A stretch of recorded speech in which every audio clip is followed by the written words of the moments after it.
नमस्ते, मैं हूं आपके साथ जसप्रीत कौर।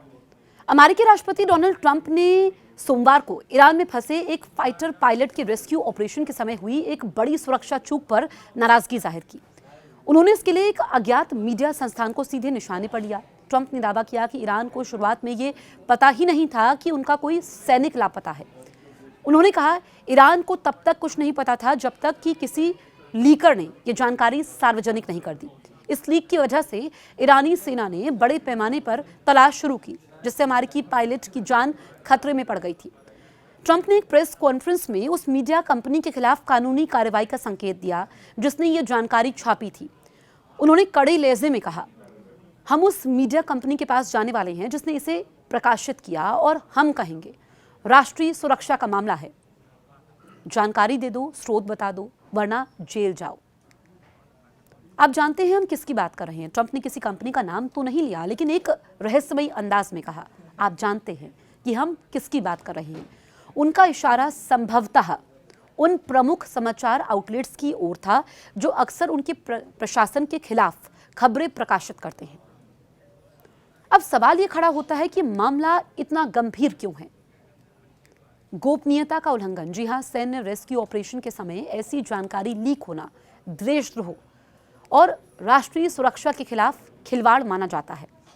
प्रेस की आज़ादी बनाम सुरक्षा, क्योंकि ट्रंप का ये रुख प्रेस की आज़ादी और राष्ट्रीय सुरक्षा के बीच एक नई कानूनी और कूटनीतिक बहस छेड़ सकता है। इससे पहले भी ट्रंप प्रशासन द्वारा नियुक्त एफसीसी प्रमुख ब्रेंडन केयर ने चेतावनी दी थी कि फेक न्यूज़ या राष्ट्रीय सुरक्षा को खतरे में डालने वाले मीडिया घरानों के लाइसेंस रद्द किए जा सकते हैं।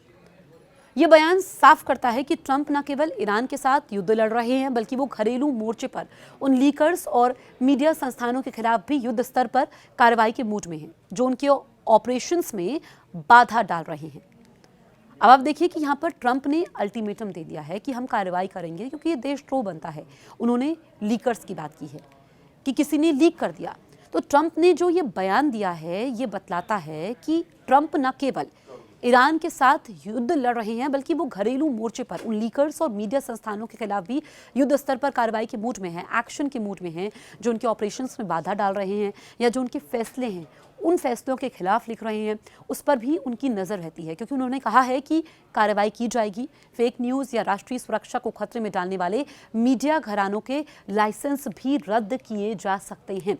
और जो ये ट्रंप ने बयान दिया है, आप देखिए कि सीधा सीधा अल्टीमेटम है, क्योंकि ट्रंप का ये रुख प्रेस की आज़ादी और राष्ट्रीय सुरक्षा के बीच एक नई कानूनी और कूटनीतिक बहस छेड़ सकता है कि क्या चीज़ें प्रकाशित होनी चाहिए, क्या नहीं होनी चाहिए, कौन कौन सी खबरें देशद्रोह के दायरे में आएगी और गोपनीयता का उल्लंघन कैसे हो रहा है जब युद्ध चल रहा है। ऐसी स्थिति में इस तरीके से बोलना, सैन्य रेस्क्यू ऑपरेशन के समय ऐसी जानकारी लीक होना देशद्रोह और राष्ट्रीय सुरक्षा के साथ खिलवाड़ माना जाता है। इसीलिए अब इस पर एक नई बहस भी छिड़ चुकी है, क्योंकि ट्रंप ने जो ये बयान दिया है, ट्रंप ने किसी कंपनी का नाम नहीं लिया, लेकिन रहस्यमयी अंदाज में कहा, आप जानते हैं कि हम किसकी बात कर रहे हैं।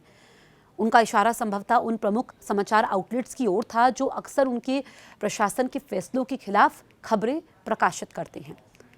तो ये आप समझिए कि जिस तरीके से ये नई बहस छिड़ गई है, इस पर अब अलग अलग तरह के बयान भी सामने आ रहे हैं, प्रतिक्रियाएं सामने आ रही हैं। क्योंकि जो ये पूरा मसला है, ये जैसे ही शुरू हुआ हम आपको बता रहे हैं, क्योंकि ट्रंप ने सोमवार को ईरान में फंसे एक फाइटर पायलट की रेस्क्यू ऑपरेशन के समय हुई एक बड़ी सुरक्षा चूक पर नाराजगी जाहिर की और ये बड़ा बयान दिया।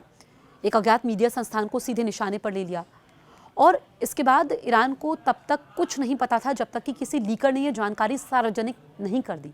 ये सीधे सीधे डोनाल्ड ट्रंप ने कहा और इस लीक की वजह से ईरानी सेना ने बड़े पैमाने पर तलाश भी शुरू की, जिससे अमेरिकी पायलट की जान खतरे में पड़ गई थी।